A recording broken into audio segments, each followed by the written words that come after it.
As I mentioned a moment ago, we are reading Parshat Terumah, and both the Torah reading as well as the Haftarah reading, we are handed something remarkably tangible, a blueprint to the building of the Mishkan. The Torah lingers over the measurements, the materials, the fabrics and fixtures, laying out in every careful detail how to build the Mishkan, this portable sanctuary where Bnei Israel could encounter the divine. During their journey in the wilderness, it is indeed very architectural, but also quite aspirational, and leaves us with this idea that the Mishkan is not only this physical structure that they built in the wilderness so long ago, it's more than that. It's also a statement that holiness can in fact be made accessible.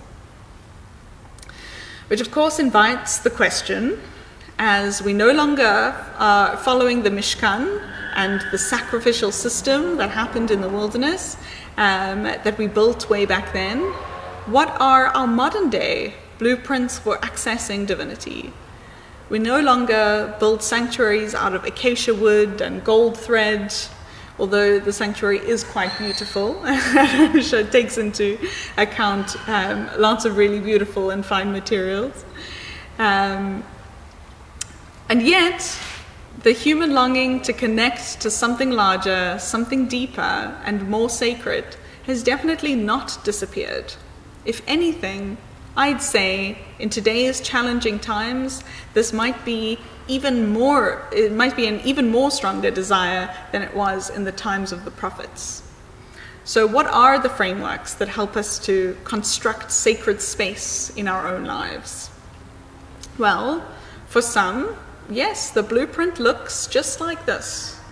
Being here in shul, attending services, engaging in our communal prayer, showing up, singing together, allowing those ancient words to hold us and to guide us. As a community, we know that this is not the only way that people can connect to divinity. And so we build on that and we create progressive spaces that connect to the festivals and the flow of the Jewish calendar. This on its own can even serve as guidance, nudging us towards the symbols and the traditions that encourage character refinement and growth as the seasons shift. More than that, as a community, we also encourage everyone to get involved in the various opportunities to give back, to live a life filled with service to others, and of course to the world around us. When involved in outreach, one can certainly feel the holiness, the sacredness of the work that they're doing.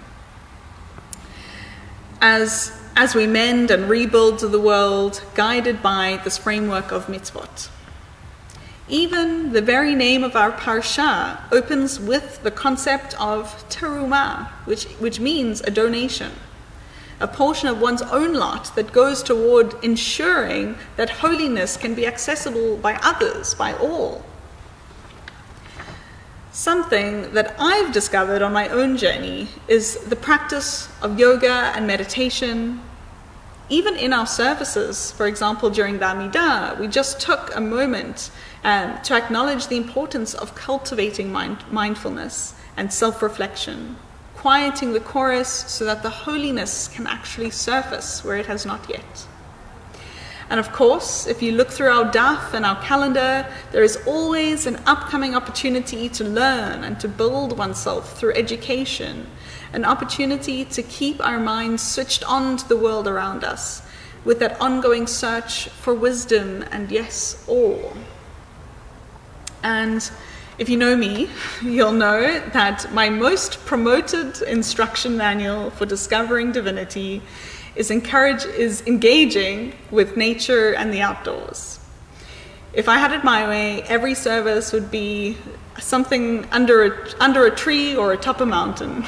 And if you try it, you simply won't be able to deny the overwhelming beauty and spiritual energy that you are hit with.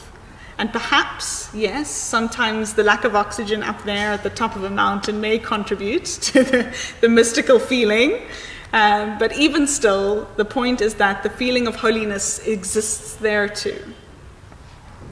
Perhaps the most important thing to take from this week's parsha is, in fact, that access to divinity is not a one-size-fits-all.